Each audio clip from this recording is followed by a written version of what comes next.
comment on peut aborder aujourd'hui la question de la performance économique du tourisme.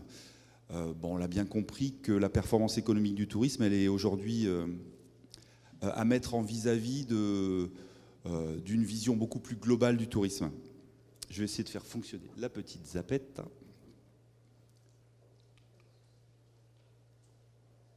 Non? Ouais, c'est ça? Bon, ben voilà, ça marche, j'avais pas bien appuyé. Donc, pour poser le décor, je vous remets, on ne va pas les lire tous, hein, parce qu'il faut aller très très vite, mais les 10 défis que le CRTL a identifiés dans le cadre d'une politique de tourisme plus maîtrisée, plus responsable. Donc il faut décloisonner le secteur du tourisme, le rendre plus agile, accompagner, former, mais on va développer ces 10 pétales de cette jolie fleur des défis. Je vous l'ai remis parce que ça illustre bien que aujourd'hui, on ne va plus être dans la même problématique que jusqu'à présent, c'est-à-dire qu'on ne va plus pouvoir se contenter de mesurer des nuitées et de se dire on a fait plus 2%, moins 4%. Il y a quelque chose de beaucoup plus global à mettre en avant. Donc le contexte, très rapidement, là aussi, quand on va parler de performance, pour le dire vite, pour être performant, le secteur touristique va remplir, entre autres, hein, c'est juste une liste, c'est pas la stratégie du CRT pour les 5 années à venir, mais c'est une liste de conditions qu'il va falloir remplir pour parler de performance du tourisme. Il faut limiter son coût environnemental, on l'a bien dit, on l'a bien vu toute la journée. Donc le coût environnemental, c'est quoi? C'est essentiellement, et pour une grande partie, l'acheminement des touristes, les déplacements, mais c'est aussi, et on a tendance à le sous-estimer, les infrastructures. Il faut que je me rapproche de la lumière. D'accord. J'arrive plus à lire. Je suis devant vous ou pas? Ça va? Je peux le lire là. Ce sera mieux, pardon. Donc, générer les infrastructures. Il y a aussi beaucoup d'infrastructures touristiques qui sont des passoires thermiques, etc., etc. Il faut se poser ces questions-là. La pression sur les milieux, la dépense énergétique, les déchets, l'eau, etc., etc. Deuxième point très important, il faut que l'économie qui est générée par le tourisme, elle soit au bénéfice du local essentiellement, privilégier en priorité les acteurs et les territoires. Les bénéfices, on ne va pas les limiter non plus à une vision financière de la chose, mais il y a aussi des bénéfices financiers, sociaux, etc. Il faut s'appuyer pour faire ça sur une approche territoriale beaucoup plus fine, beaucoup plus différenciée. Il faut aller très très loin, puisqu'on va pas pouvoir aborder la question du tourisme de manière globale à l'échelle de l'Occitanie, ça n'aurait pas beaucoup de sens, puisque quand on va se poser la question de la pression du tourisme sur les territoires, il faudra avoir des lunettes très très fines pour pouvoir l'observer. Et donc se poser la question de la gouvernance partagée, là aussi indispensable. Ça a l'air de rien, c'est un sujet important, on va y travailler, notamment avec Caroline sur ses travaux de thèse, mais la gouvernance va être au cœur de toutes les questions qui vont se poser. Gouvernance partagée et pour une fois intégrant toutes les parties prenantes du tourisme, pas uniquement les entreprises, pas uniquement les institutionnels, mais aussi les commerçants, les habitants et les touristes eux-mêmes. On a vu dans les présentations précédentes qu'il faut aussi créer un lien de responsabilité, un lien différent entre le touriste et ses territoires. On l'a vu aussi ce matin dans la présentation d'Opinionway que ça correspondait aussi, ça faisait un écho aux attentes et à ce qui était exprimé par les touristes eux-mêmes. Donc il faut faire en sorte que ce nouveau tourisme maîtrisé, plus responsable, soit aussi l'occasion d'expériences qui ne soient pas des expériences au rabais. On l'a vu, hein, projection, vous vous rappelez ce matin, vous étiez tous là. On se dit, c'est chouette le tourisme responsable, mais est-ce que ça va être confortable? Est-ce que ça va être suffisamment wow effect pour être mémorable? Et bien sûr, il faudra s'appuyer sur des acteurs engagés dans des démarches vertueuses et mesurables. Alors là, c'est facile à écrire tout ça, c'est très très simple, mais pour remplir tout ce contexte-là, il faut des outils différents. Je vais les passer en revue. On ne va pas forcément rentrer dans le détail, mais c'est juste pour vous donner un aperçu de quand on a dit ça, quand on s'est donné ces objectifs-là, qu'est-ce qu'il faut mesurer derrière. Moi, je prends ma casquette d'observatoire et avec mes collègues que je n'ai pas présentés, mais que je vais présenter tout de suite. Il y a Étienne Ram qui est à droite, Tiana Mousdalifa. Vous faites des petits signes à la foule, les enfants, s'il vous plaît. et Séverine Sénac. Donc on est l'équipe observation.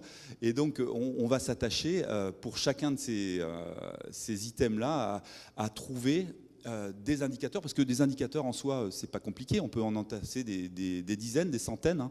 Quand on regarde ce qui se passe au niveau des projets européens sur le tourisme, rien que sur le tourisme durable, on a fait une formation l'autre jour tous ensemble, il y en a des centaines, voire des milliers, si on remplit toutes les pages. Est-ce qu'on va s'attacher à remplir tous ces indicateurs-là ?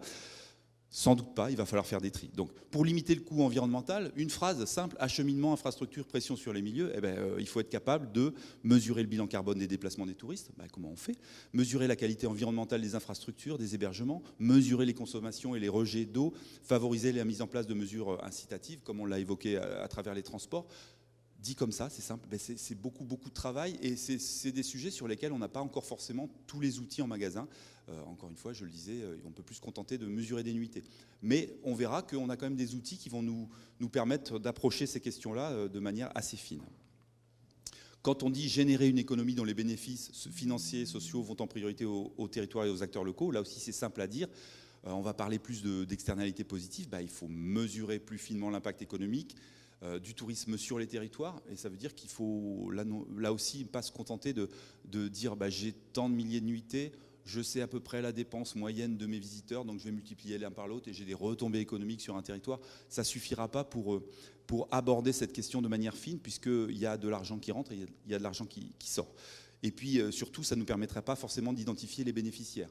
Des touristes qui viennent, qui payent, s'ils ont laissé 18% de communication à Booking, c'est 18% de communication. Je mélange parce que je sais que les budgets vont plus à la communication qu'à l'observation. Mais clairement, on a une fuite d'économie. Mesurer l'emploi touristique, vaste sujet qui revient éternellement. C'est quoi l'emploi touristique ? C'est l'emploi qui rentre dans les petites cases des codes NAF ou des codes APE, ou est-ce que c'est l'emploi qui est là, qui existe parce qu'il y a une activité touristique ? C'est la deuxième solution, bien sûr, mais elle est très difficile à mesurer, et on y travaille. Et puis en plus, on va parler d'emploi salarié, d'emploi permanent, mais il y a aussi tout le saisonnier, l'emploi de complément, qui est lié à des micro-entreprises qui ne sont pas forcément toujours à même de générer des emplois salariés. Et puis avec un contexte très très particulier de pression sur certains métiers que vous connaissez tous. Donc voilà, les emplois dépendants directement et indirectement de la fréquentation touristique, et puis s'intéresser enfin aussi, on en parle de temps en temps, à la santé des entreprises.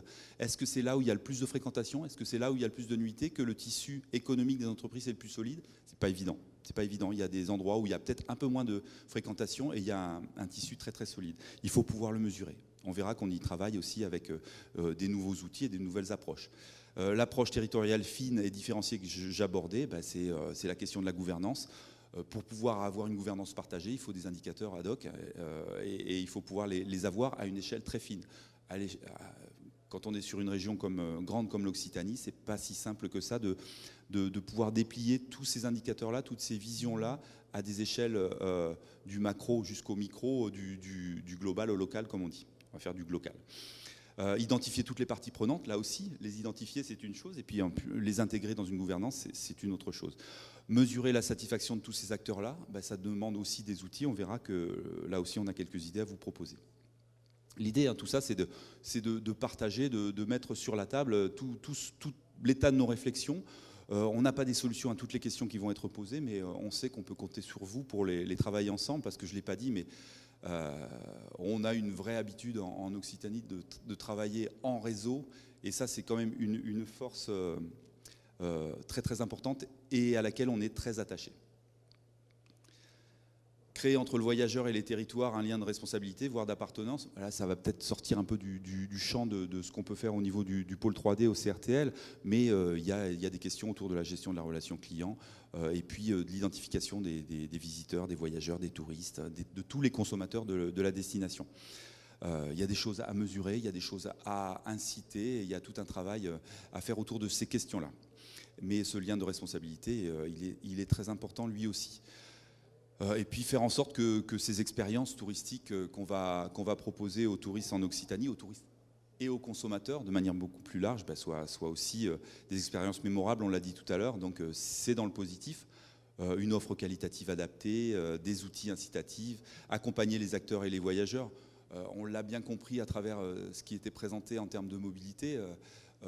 Est-ce qu'aujourd'hui, un touriste, même celui qui veut bien faire, dont on nous a présenté le portrait ce matin dans l'enquête sur les aspirations des touristes, il veut bien faire, il veut réduire sa consommation, mais comment il fait pour savoir et pour consommer ce tourisme plus durable, pour se déplacer en train? C'est pas évident, rien que d'avoir cette information-là. Donc il faut pouvoir alimenter toute la chaîne de valeur. Et on en parlera tout à l'heure pour les plus courageux d'entre vous qui resteront jusqu'à la fin de la journée, quand on va aborder la question du hub d'information touristique. Ça en est un des éléments. Un des éléments. Ça suffit comme phrase. Il faut aussi s'appuyer sur des acteurs engagés dans des démarches vertueuses et mesurables. Les fameux labels, ouais, c'est chouette, il faut pouvoir les identifier, il faut pouvoir être sûr que ces labels incarnent réellement les valeurs qu'on est en capacité ou qu'on veut partager.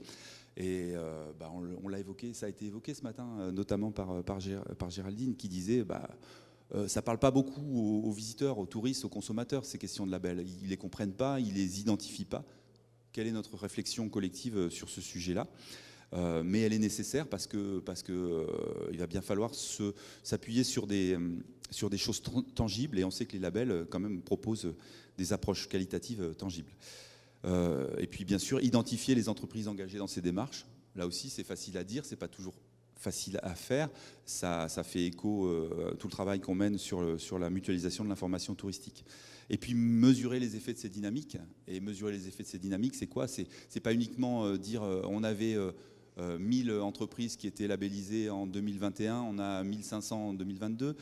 C'est aussi de voir quels sont les effets concrets sur l'environnement de ces démarches de labellisation. Là, c'est une autre paire de manches. Voilà, le contexte, il est là. Il n'est pas simple, hein. On sort vraiment de notre champ, j'ose pas dire dans notre zone de confort, parce que ça n'a jamais été une zone de confort, hein, de faire de l'observation touristique. Hein. Je vois les collègues des observatoires départementaux, c'est une zone de grand danger et de grande... il y a beaucoup de mouvements. Mais là, on est clairement face à tout un champ à explorer. Et la question qu'on doit se poser, c'est est-ce qu'on est outillé pour pouvoir explorer ce champ-là? Si on ne l'est pas, comment on fait? On a vu au cours de ces 2 jours-là, et je le disais en introduction, qu'au cœur de toutes ces réflexions-là, il y a de la data. Mais la data, on y met un peu ce qu'on veut.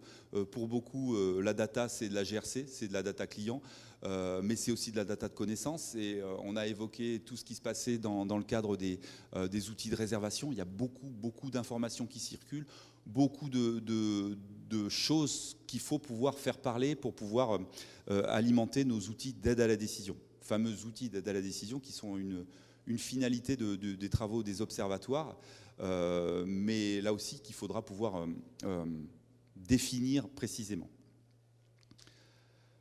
Donc les champs à investir, je le disais, voilà, toute la partie sur le tourisme durable, mesurer le bilan carbone des déplacements, mesurer la qualité environnementale des infrastructures, des hébergements, mesurer les consommations, les rejets d'eau, d'énergie, de matières premières, beaucoup de choses aussi qui existent. Il y a des sources en open data, il y a des choses très très concrètes sur lesquelles on peut se brancher, mais il ne suffit pas de se brancher sur des sources open data, il faut pouvoir passer du temps à analyser ces données-là, à les faire parler, à les croiser, les mettre en vis-à-vis les unes par rapport aux autres pour en faire de la décision. Faciliter la mise en place de mesures incitatives. Alors je vous ai mis à chaque fois un petit logo, un joli petit logo du pôle 3D. Alors le pôle 3D, ai-je besoin de le rappeler, c'est le pôle du CRT dont je m'occupe. 3D, ça veut dire data, décision, destination. Alors de la data pour prendre des décisions et des décisions pour la destination. Donc 3D. Donc dans l'équipe 3D, il y a tout un volet observatoire que je vous ai présenté avec mes brillants collègues. Ils sont concentrés, c'est pour ça. Il y a le 3D autour du hub d'information touristique qu'on vous présentera dans la foulée, qui sont dans la salle aussi, on les applaudit bien fort. Et puis aussi, il y a tout le volet professionnalisation, formation. Donc j'ai essayé d'identifier qui interviendrait dans le 3D, mais il n'y a pas forcément, bien sûr, que des gens du 3D qui vont intervenir sur ces questions-là. Donc la mise en place de mesures incitatives comme celle que j'évoquais autour des transports, ce sera plutôt le HIT. Et puis accompagner les acteurs dans leur transition. Quand on parle avec eux, quand on récupère toutes les données des enquêtes qu'on mène auprès des entreprises touristiques, on s'aperçoit qu'il y a un vrai besoin d'accompagnement très large sur toutes ces questions-là. Échange de bonnes pratiques, besoin de partager aussi ce qui ne marche pas. On l'a vu notamment quand le 15 mars 2020, on s'est trouvés tous devant cette situation complètement incongrue. Donc j'ai compris que c'est les signes noirs, le signe noir qu'on n'avait pas vu venir, qui s'est imposé à nous. Ce n'était pas un rhinocéros gris, hein, c'était vraiment un signe noir. Donc le 15 mars, tout se fermait et le 18 mars, on a mis en place, avec les collègues des observatoires départementaux, une enquête auprès des entreprises touristiques qu'on a envoyée le 18. Le 20, on avait plus de 4000 réponses. Signe vraiment d'un besoin d'accompagnement, d'expression, et ça ne s'est pas démenti jusqu'à présent.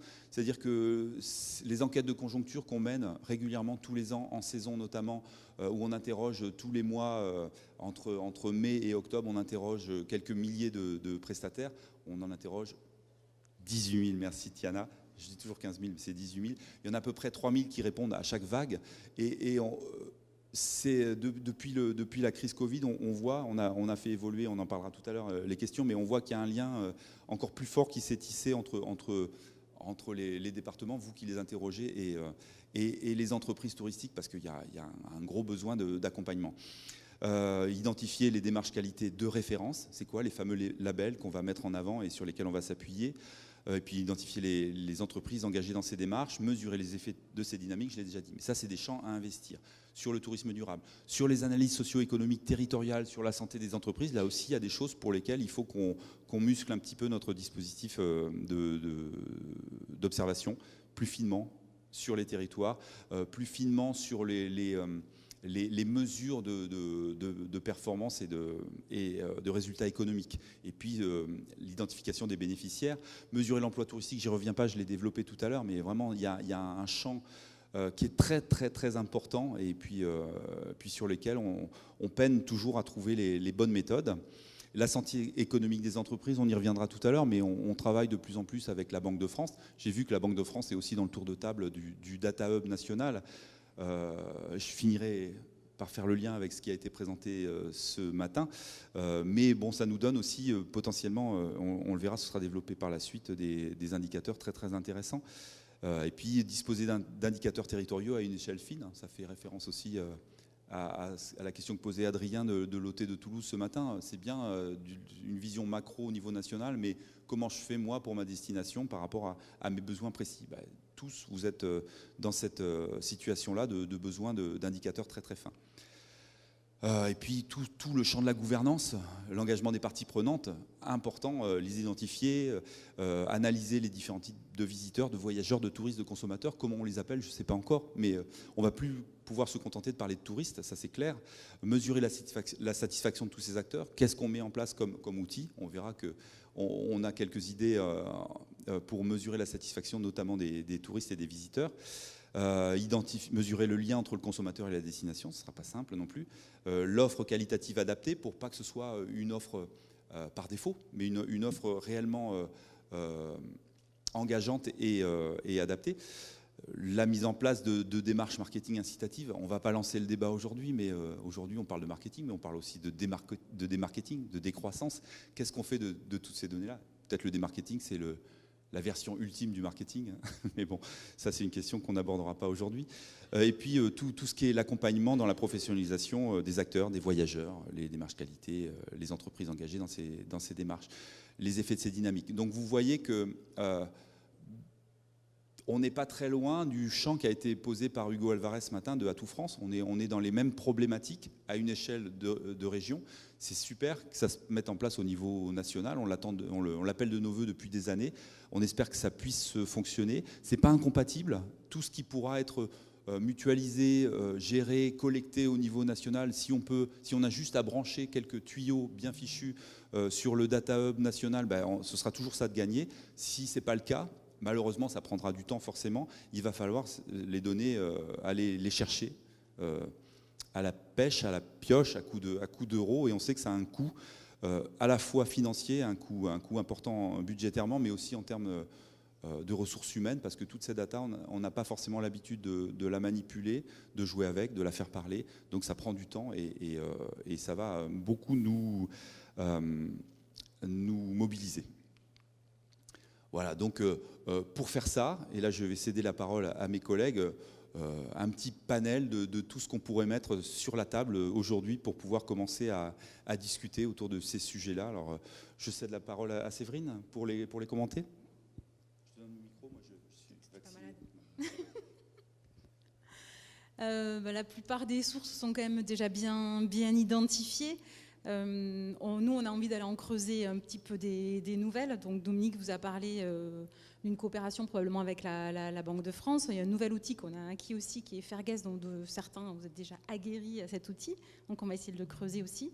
Des grosses envies de la part de pas mal d'acteurs d'aller creuser les données carte bancaire. Pôle emploi, bien entendu, reste un réseau qui peut nous donner de la data très intéressante sur l'emploi. Le volet tourisme durable avec l'ADEME qui devient un partenaire assez incontournable, je pense, de la plupart des destinations. Bien entendu, l'INSEE, bien qu'on sait que c'est les plus fiables, mais on aimerait bien qu'ils soient encore plus réactifs. Et puis, je vais enchaîner par Orange avec les données Fluvision que vous connaissez tous. Et c'est Étienne qui va vous en parler de façon plus précise avec les exploitations et les envies qu'on a en vie future. Et ensuite, on enchaînera avec Tiana sur les données RDNA, pour vous donner un petit peu les travaux acquis et puis ce qu'on a envie de développer. Et enfin, on finira sur le volet économique et j'aurai le plaisir de le détailler avec vous. Donc, Étienne, qu'on peut encourager parce qu'il prend son micro. C'est bon. C'est bon, il marche. Alors, c'est à droite. Alors, Fluvision Tourisme, pas mal de gens connaissent, tout le monde ne connaît pas. C'est une solution qui est basée sur la téléphonie mobile, donc qu'Orange nous fournit, qui est quand même pas mal répandue aujourd'hui en France, qui existe depuis 2013 à l'état d'expérimentation, avec une méthodologie stabilisée en 2019, et qui va en fait, étant donné qu'elle est basée sur la téléphonie mobile, englober tous les comportements sur un territoire donné, sur les zones que l'on souhaite observer. Donc tout mode d'hébergement confondu, marchand et non marchand, puisque les téléphones sont observés, et donc il y a un redressement en fonction du taux d'équipement, des parts de marché, etc. Je vous ai mis quelques chiffres à l'écran. Donc sur la période de juin à septembre, on a comptabilisé 106 millions de nuitées touristiques, avec une petite présentation qu'on aime bien faire avec les touristes français hors Occitanie, que présentait Jean Pinard ce matin. C'est la courbe bleue, en fait, qu'on voit qui a fait la grande majorité de la fréquentation sur l'été, les étrangers, et puis nos nuitées touristiques à l'intérieur de l'Occitanie, la courbe rouge. Voilà, donc, ce qui représente 78 millions de nuitées touristiques, c'est français hors Occitanie, plus 14% par rapport à 2019.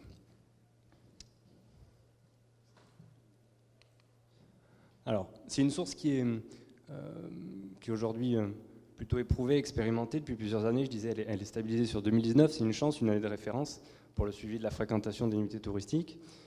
C'est des indicateurs donc, qui sont normés, adaptés à nos usages, voilà, qui peuvent être sous-segmentés sur les territoires, sur certains profils de clientèle, et qui sont quand même utilisés, pas par tout le monde, mais qui sont quand même utilisés assez largement, donc avec des éléments de comparaison. Aujourd'hui, c'est un outil qui est disponible aussi plus rapidement.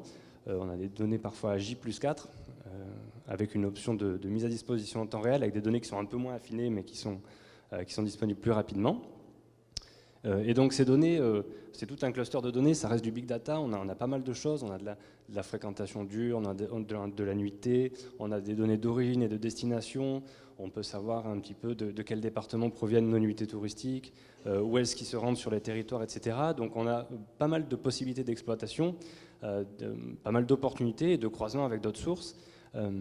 Et notamment sur des questions de mobilité, puisque voilà, on peut savoir qu'une personne provient de telle région de France, vient sur l'Occitanie à tel moment, on a son volume, le volume sur un jour ou sur un mois donné, on a quand même une précision sur la granularité temporelle, puisqu'on peut même avoir certains pas de 2 heures pour certaines données, donc on peut aller assez finement sur l'analyse temporelle, et donc de savoir exactement où est-ce qu'ils sont allés en région. Alors, suivant les zones que l'on observe, c'est la limite, évidemment, on choisit les zones que l'on observe. On peut avoir une segmentation donc des origines et une segmentation sur nos territoires en fonction de l'annuité. Est-elle réalisée par quelqu'un qui est résident de la région, quelqu'un qui provient d'une autre région française, sa nationalité étrangère s'il est étrangère, etc. Et puis donc savoir si ces nuitées touristiques réalisées en région, si ces personnes-là vont se déplacer dans une autre zone de la région, c'est-à-dire réaliser des excursions, par exemple le lendemain de leur nuitée. Donc on a quand même une précision, et puis surtout des données qui sont quand même très quantitatives, très massives, pour analyser tout ça. Et donc ça nous ouvre la porte à faire des analyses croisées. On en parle, la réflexion elle est commune avec nos partenaires départementaux aussi, sur la satisfaction, pourquoi pas, de ces visiteurs en fonction d'une période de fréquentation, sur de la haute saison, sur une zone qui est assez dense en termes de fréquentation touristique. Est-ce que les avis clients à cette période de l'année baissent? Est-ce qu'il reste similaire au reste de l'année? Est-ce que l'on croise avec des données météo sur des zones de montagne? Ça peut être tout à fait intéressant pour analyser la fréquentation semaine-week-end, puisqu'on peut avoir cette granularité-là. Voilà. Et puis donc, ce que l'on disait aussi, nos indicateurs de tourisme durable, regarder avec notamment des données d'origine et de destination, le calcul de l'empreinte carbone avec les mobilités donc, touristiques que nous offre la solution Fluvision Tourisme. Juste un mot par rapport à ça. On a eu des contacts avec Orange récemment et on va mettre en place un petit groupe de travail là-dessus pour travailler, pour mettre en place une méthodologie, parce que c'est pas seulement les données Fluvision Tourisme, mais c'est les données transport. Donc on va essayer de faire converger, c'est le mot du jour, le travail d'un stagiaire qui va être engagé par Orange sur ces questions de mobilité et donc de mesure de l'empreinte carbone, qui va correspondre aussi avec la venue chez nous d'un monsieur mobilité. Donc on aimerait bien, on s'est mis d'accord avec Orange pour que l'Occitanie soit un terrain d'expérimentation de cette approche-là. Je pense que ça pourrait être très très intéressant parce que évidemment quand on mesure tout ce qu'évoquait Étienne, toutes ces informations-là très très fines, territorialisées, on a très envie d'aller juste sur le step supplémentaire et de dire tiens, si on pouvait dire quel mode de transport ils utilisent, et Orange a l'air de pouvoir répondre à cette question-là, on peut aller très très vite à de la mesure de bilan carbone sur vraiment des grandes quantités de données. Voilà, une ouverture assez large, voilà, sur ce qu'on disait aussi tout à l'heure, sur des ratios, des seuils d'alerte par rapport à la pression touristique. On peut envisager pas mal de choses. On va passer la parole à Tiana, du coup, c'est ça, pour RDNA.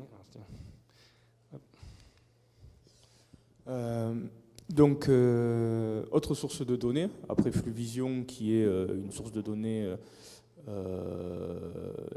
éprouvée, je vais vous parler d'RDNA, qui est une nouvelle source de données sur le locatif en plateforme.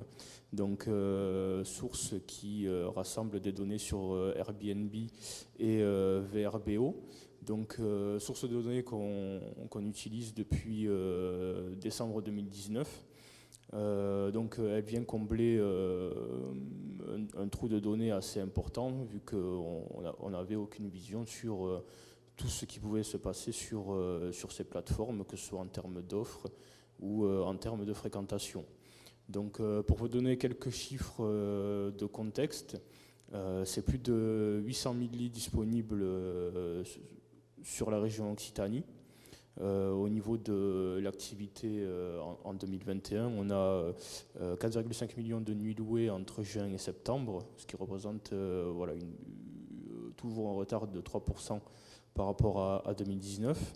On y est presque quand même. On y est presque. Et, normalement, pour 2022, on devrait repartir sur les mêmes bases qui étaient celles de 2019 et plus. Et en termes de revenus générés sur cette même période, nous sommes à 528 millions d'euros, soit une hausse de 11% par rapport à 2019. Donc l'offre locative sur cette saison, en fait, malgré un volume de nuits inférieur, en fait, la performance, que ce soit en termes de prix et de taux d'occupation, a été supérieure. Je vous ai mis un petit graphique pour illustrer en fait la dynamique de création des offres au niveau de la région. Donc vous pouvez voir que même avec l'arrivée de la crise en 2019, la dynamique est toujours à la hausse.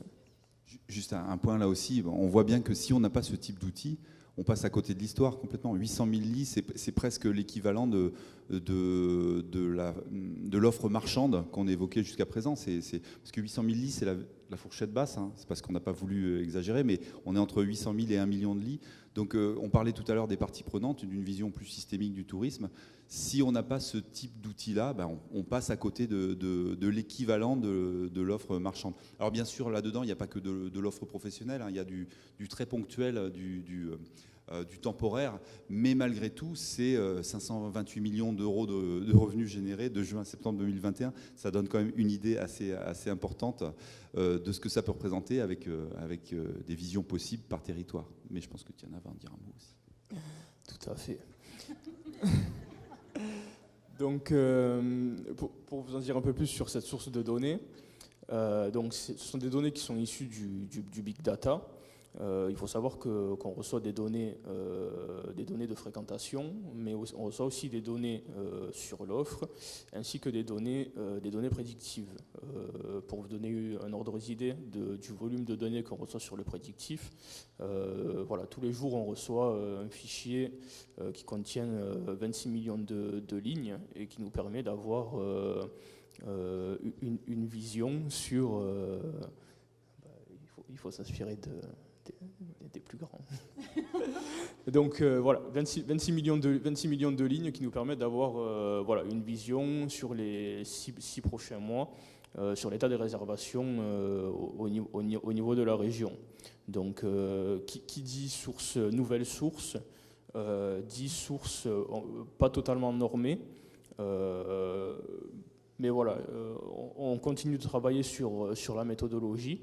Mais voilà, le trou est tellement, le trou comblé par ces données est tellement énorme qu'on on peut pas ne pas utiliser ce qu'on a entre les mains actuellement. Donc ces données vont nous permettre d'avoir des informations sur la qualification de l'offre, sur la fréquentation, la performance économique et l'état des réservations sur ces plateformes. Qui dit big data dit grosse volumétrie de données, ce qui nous permet d'avoir une forte granularité géographique et temporelle, et qui nous permet aussi, ce qui est tout nouveau pour nous, d'avoir une analyse prospective sur ces offres. Donc toutes ces données qu'on traite nous permettent en fait d'élargir en fait nos horizons et les pistes de réflexion. Donc comme vous l'avez vu avec la courbe d'augmentation des offres, c'est un marché qui est très dynamique, mais nous avons une offre qui est très hétérogène. Donc par rapport à ce qu'on peut observer habituellement via l'INSEE avec l'offre hôtelière ou l'offre en camping, faut quand même avoir des points de vigilance et aussi faire de preuves de résilience par rapport à nos analyses. Voilà, le volume de données nous permet aussi d'avoir beaucoup d'informations sur les performances économiques. Comme je l'ai dit tout à l'heure, voilà, 528 millions de revenus générés de juin à septembre, c'est un chiffre qui peut faire peur, mais il nous permet aussi d'avoir une segmentation selon la typologie des offres, sur la saisonnalité et sur la structure des offres sur les territoires. De nouvelles exploitations de données dans le cadre d'études territoriales, notamment sur l'impact que peuvent avoir ces offres sur l'aménagement du territoire. Une des pistes de réflexion, ça serait d'étudier le nombre d'offres sur un territoire donné et de le comparer au nombre de résidences principales et au nombre de résidences secondaires pour essayer d'avoir une vue sur la pression de ces offres sur l'immobilier, sur les territoires. Et autre point que nous pouvons aborder, c'est la professionnalisation des loueurs sur ces plateformes.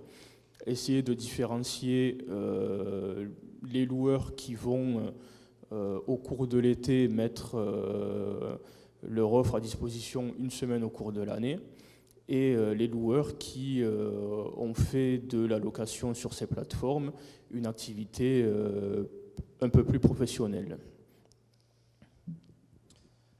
Donc voilà, suite à cette présentation, je vais passer la parole à Séverine qui va vous parler de la partie économique. Et accélérer, je crois. Merci à tous les deux. Bon, un autre volet, c'est l'impact économique. On sait bien tous que le retour sur investissement est attendu, mais au-delà de ça, c'est aussi, nous on s'inquiète aussi de la santé des entreprises, et le contexte nous y pousse encore plus. Une combinaison d'outils et de sources aujourd'hui à exploiter et à croiser. Bon, on a parlé du dispositif mutualisé de conjoncture, on y tient auprès de nos professionnels, parce que c'est le seul ressenti que l'on peut capter auprès des professionnels. C'est un ressenti qualitatif, mais on peut vous dire que quand on le croise avec les données de fréquentation, il y a rarement trop de différentiels. Les cartes bleues, l'INSEE a déjà produit quelques travaux, et nous, je pense qu'on ne va pas tarder à tester des données de ce que j'ai perçu dans les dernières discussions, donc sur toutes ces analyses qui pourraient nous donner des volumes de dépenses. Mais pareil, on va être prudent, pas parce qu'on a passé une transaction en Occitanie qu'on consomme forcément en Occitanie, donc on va être vigilant. L'état de santé des entreprises, Dominique vous en a parlé, et l'emploi, on va rentrer un peu dans le détail. Le dispositif mutualisé de conjoncture, pourquoi on y tient ? Parce que c'est un dispositif qui tient bien, qu'on fait nous-mêmes, donc on peut aussi en être fier, et on le fait avec tous nos partenaires, sans qui on n'y arriverait pas. Notre objectif, c'est au-delà de la réactivité qu'on a pu prouver lors du confinement, c'est de continuer aussi à développer cette réactivité, se dire qu'on peut le lancer encore plus vite, et peut-être avec un panel aussi un petit peu plus étoffé ou encore plus fiable. C'est adapter notre questionnaire, parce que quand on lance une enquête en interne, on a la main sur toutes les étapes, donc on peut changer notre questionnaire, et ça on le fait avec nos partenaires, et on le fait plutôt bien. Et puis on s'est formés tous les trois un petit peu avec notre outil Sphinx, à l'analyse sémantique des commentaires, puisque chaque mois on pose des questions bien précises à nos partenaires, mais on leur dit aussi, vous pouvez vous exprimer, allez-y, on vous écoute. C'est très riche. Et on a un volume qui est assez conséquent, parce que dans certaines enquêtes, quand il y a des questions ouvertes, il n'y a pas forcément toujours du contenu. Nous, la question, elle est à la fin. Ils ont répondu déjà à une dizaine d'indicateurs, mais ils y vont, ils s'expriment, et ça nous apporte beaucoup d'informations sur leur ressenti. Et ça, c'est quand même assez important. Sur les dépenses, je sais qu'il y a des attentes. Je vois beaucoup de monde du réseau des observatoires, et aussi on a des attentes au niveau de nos directions. On avait lancé une grande enquête sur les comportements et la satisfaction à la dépense des visiteurs français. On avait eu la bonne idée de la lancer en 2019. En tout cas, c'était l'équipe qui était là. On a pas mal exploité ces données. Elles sont en ligne sur notre extranet pro. Et il y a le volet dépenses pour lequel on a déjà sorti un chiffre sur la dépense moyenne par jour et par Français qui a séjourné en Occitanie. Et on a pu le décliner au niveau des différents territoires qui avaient assez de données. Et maintenant, on va essayer de le décortiquer un petit peu plus. Donc, je sais que vous avez fait preuve beaucoup de patience en ce qui concerne nos partenaires, mais on va s'y mettre, c'est promis. Les cartes bleues, donc il y a plusieurs sources. Le GIE carte bleue, c'est la source qui est utilisée par l'INSEE. Je vous invite à aller sur le site. L'INSEE a lancé quand même pas mal de notes de conjoncture avec des nouveaux indicateurs qui sortent des données de fréquentation, dont les volumes de dépenses carte bleue. Et Mastercard, on en reparlera en 2022, mais ça ne devrait pas tarder à sortir pour l'Occitanie. L'état de santé des entreprises, on a rencontré de façon régulière la Banque de France, et dernièrement on a décidé d'agir un petit peu plus sur le secteur notamment de l'hôtellerie-restauration, puisque comme disait Dominique, il faut aussi pouvoir bien identifier les métiers qui nous intéressent, puisque la Banque de France, vous le savez, elle suit la cotation des entreprises, donc elle peut le faire pour la région Occitanie et le décliner aussi au niveau des départements. Donc si on identifie bien les secteurs que l'on veut suivre, on pourra le mettre en place avec eux. Ils suivent aussi les défaillances des entreprises. Je pense qu'on est tous conscients qu'aujourd'hui, notre économie touristique, elle est quand même portée aussi par pas mal d'aides. On peut se demander qu'est-ce qui va se passer quand ces aides vont arriver, bien que la relance économique soit là. Donc on pourra aussi suivre ce taux de défaillance des entreprises. Et aussi, la Banque de France suit les financements bancaires et les encours de crédit, ce qui peut aussi donner un état de santé de nos entreprises. Pôle emploi et l'INSEE. Donc Pôle emploi, c'est plutôt pour tout ce qui est métier en tension, typologie des contrats, puisqu'il n'y a pas que des CDI dans le tourisme, il y a beaucoup d'emplois saisonniers et beaucoup de CDD. Et l'INSEE, c'est parce qu'on a la chance aussi d'être de nouveau région pilote pour des travaux qui sont menés actuellement par l'INSEE, donc qui devraient sortir fin 2021 et au plus tard 2022, pour une nouvelle méthodologie de calcul des emplois liés au tourisme dans la région Occitanie, qui sera aussi déclinable par département, voire par bassin d'emploi, si les données le permettent. Par rapport à la santé des entreprises, bien sûr, on le fera main dans la main avec les services de la région, parce qu'on a déjà commencé à discuter sur ces sujets-là. On va très vite aujourd'hui sur les nouveaux outils, mais bien sûr, il y a un travail à mener aussi en collaboration. Ben voilà. D'autres pistes de réflexion, parce qu'il faut se faire plaisir aussi quand même.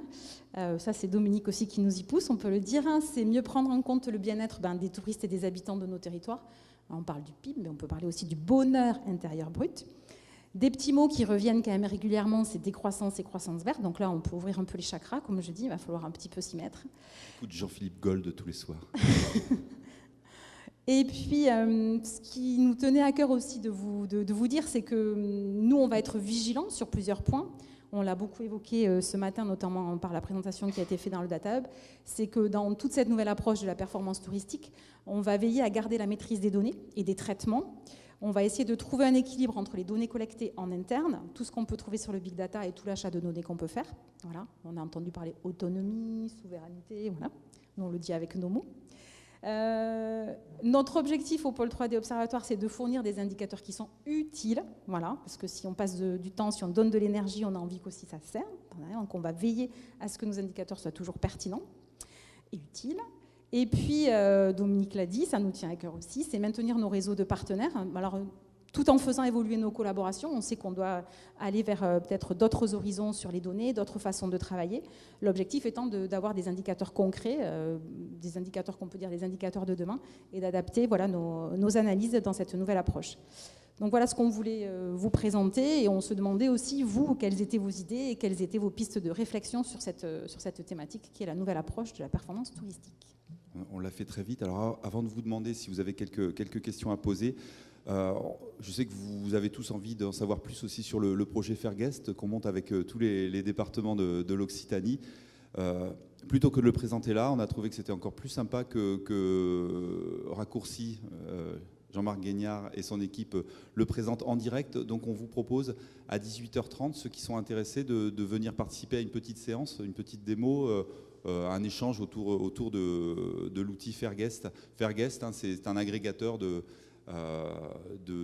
sites d'avis clients qui permettent d'avoir une vision, presque de faire une enquête clientèle en temps réel, en suivi continu, sur l'ensemble de la région, sur différents types, catégories de prestataires et sur différents territoires. Donc j'en dirai pas plus là sur le moment, mais on pourra y revenir si vous le souhaitez en dernière partie. Je sais qu'il fallait aller très vite parce qu'il faut rattraper un petit peu du retard. Est-ce que malgré tout, vous auriez des questions, des suggestions, des idées, des pistes de réflexion, l'envie de rejoindre l'équipe 3D? Ouais, c'est fatigant ces journées, hein. C'est chouette, on se retrouve tous, mais c'est fatigant. Pas de questions? Si. Je vais faire aussi.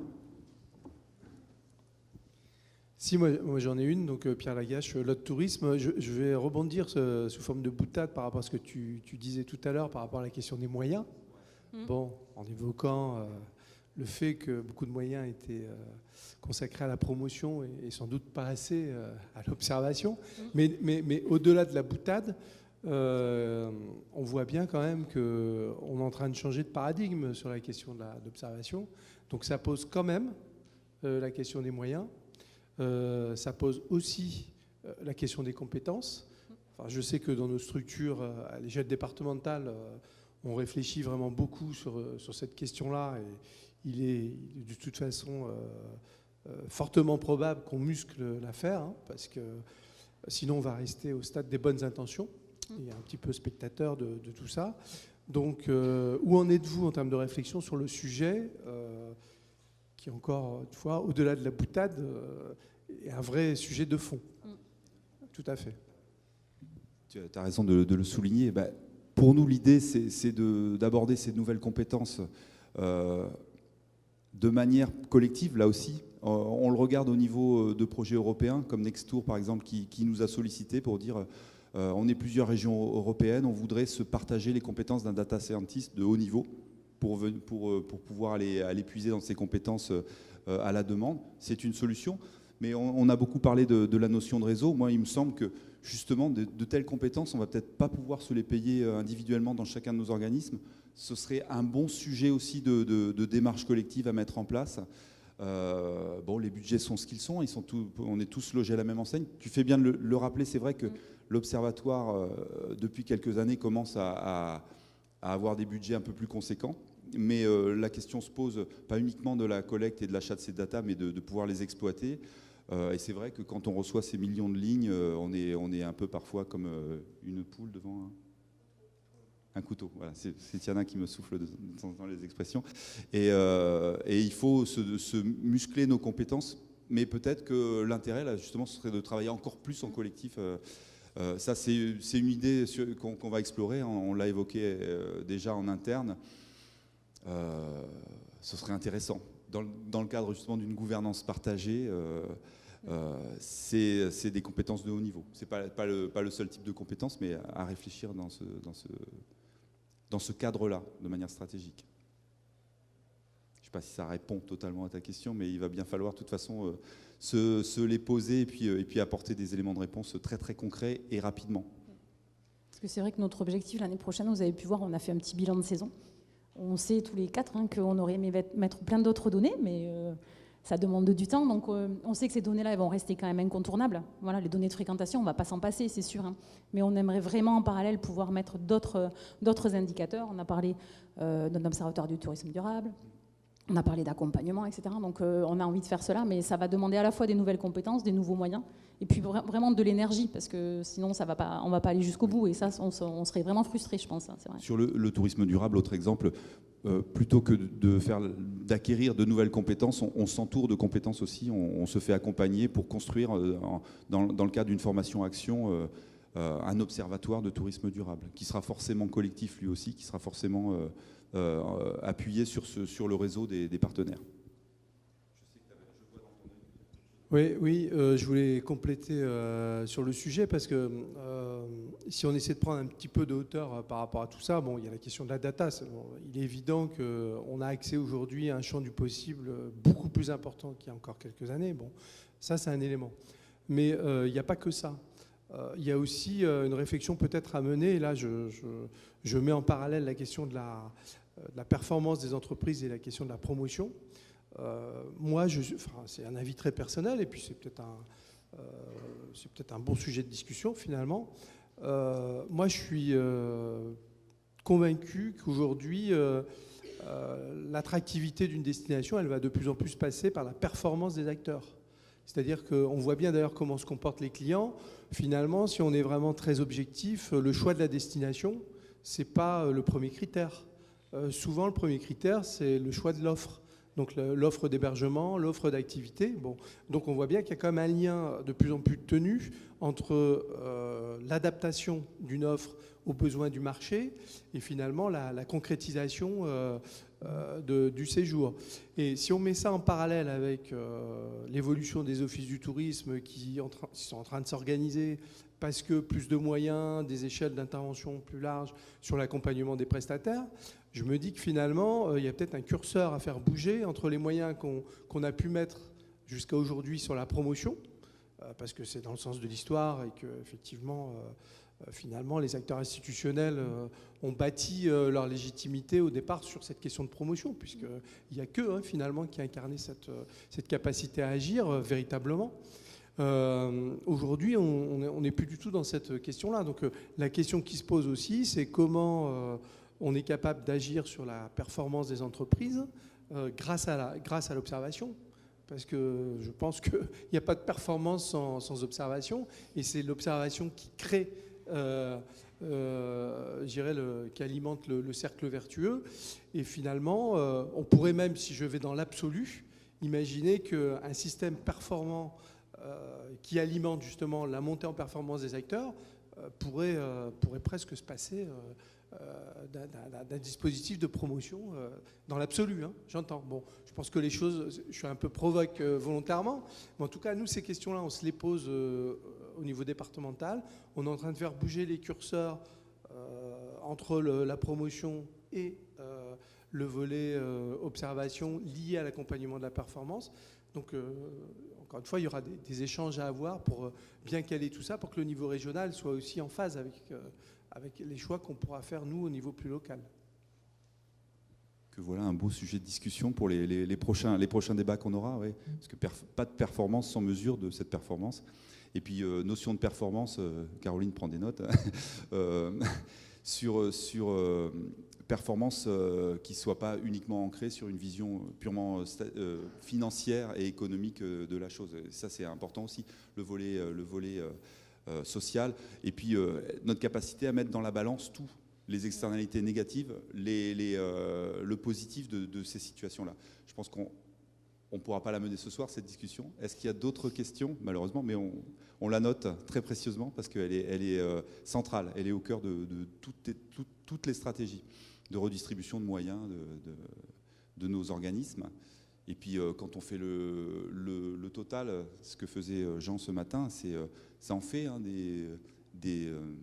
combien de personnel sur les OGD? Ça fait du monde, ça fait des budgets, ça fait normalement de la possibilité d'action si on arrive à mettre tout en mouvement avec une stratégie commune. Ça ne veut pas dire qu'il n'y a pas de concurrence entre les destinations, ça ne veut pas dire qu'on ne va pas essayer de se grappiller des parts de marché, mais en tout cas, si on peut travailler dans le même sens, c'est important. Et puis ce que tu dis aussi, qui sera un sujet de discussion, c'est faire du marketing de l'offre ou de la demande.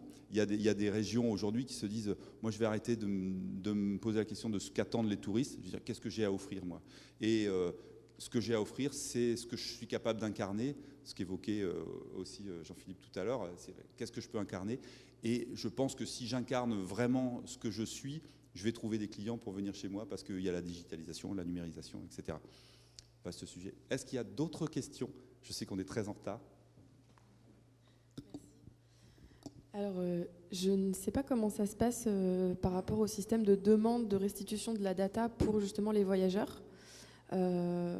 Parce qu'en fait, donc moi je viens d'arriver à La Rochelle, à mon grand bonheur, puisque je viens de la capitale, il ne faut pas le dire.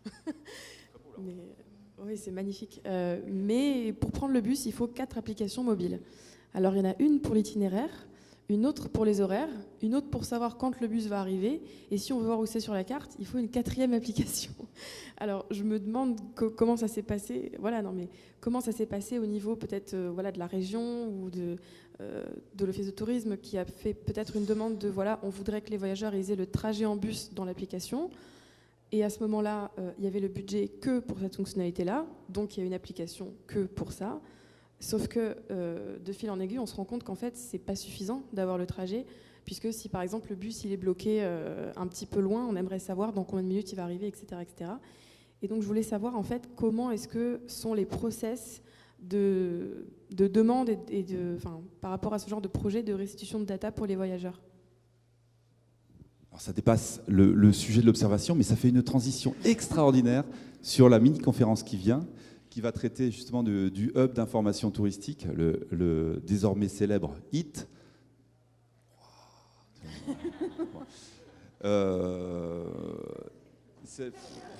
Mais je réessayerai une autre fois. Donc, qui traite justement cet aspect-là de la data, de l'information touristique, de la mutualisation, des nouveaux services à créer autour de la data. C'est l'autre volet de la data. C'est la data qui va venir alimenter le parcours client. C'est pas un autre volet, c'est la même question, mais sous une facette un petit peu différente. Est-ce qu'il y a d'autres questions? Comme ça, on répond. Si tu restes, hein, on répondra à ta question. Est-ce qu'il y a d'autres questions? Non. Merci beaucoup d'avoir suivi cette mini-conférence. On a été très rapide. J'espère qu'on n'est pas resté trop dans les généralités, mais il fallait quand même qu'on repose un petit peu notre contexte global, qui n'est pas neutre, parce qu'il y a beaucoup de travail à faire. Merci.